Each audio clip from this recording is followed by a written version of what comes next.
कक्षा 9 विषय हिंदी, हिंदी गद्य के अंतर्गत इससे पहले के अंक में रविन्द्रनाथ टैगोर के संक्षिप्त जीवन वृत्तांत का वर्णन किया गया था। आज इसकी पूर्णता की जाएगी। सभी छात्र और छात्राएं ध्यानपूर्वक सुने। मैंने इससे पहले बताया था कि साहित्य साधना में निरंतर लगे रहे। उसके बाद गीतांजलि इनकी सबसे प्रसिद्ध रचना है, जिससे इन्हें विश्व कवि की उपाधि प्रदान हुई और इसी रचना से इन्हें नोबेल पुरस्कार प्राप्त हुआ। साहित्य की सभी प्रमुख विधाओं में रचना करने वाले इस महान साहित्यकार का सन 1941 ईस्वी में निधन हो गया। तो इस तरह इनके जीवन वृत्तांत की संपूर्णता हो गई। इसके बाद आता है रचनाएं। तो रचनाओं के अंतर्गत क्या है? रचनाओं में इन्होंने विभिन्न विधाओं में रचनाएं की, इससे पहले मैंने बताया। तो सबसे पहले उपन्यास क्या लिखा है?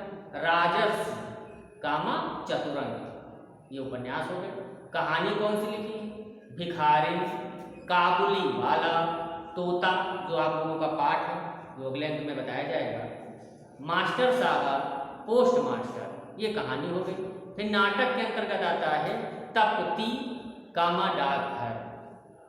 फिर इन्होंने काव्य संग्रह भी लिखे हैं। तो काव्य में गीतांजलि, इसके बारे में बताया था।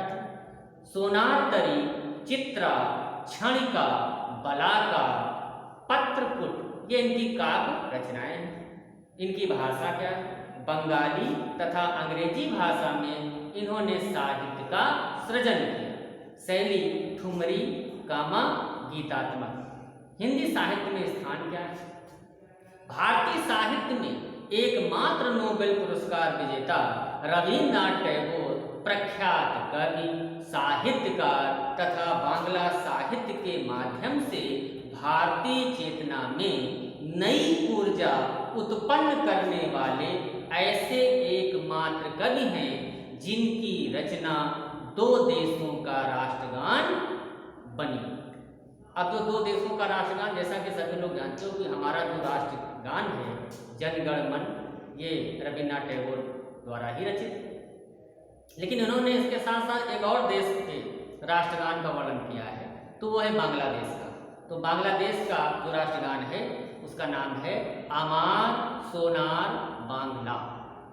तो इस तरह रविन्द्रनाथ टैगोर के जीवन व्यक्तित्व का वर्णन इस अंक में समाप्त होता है।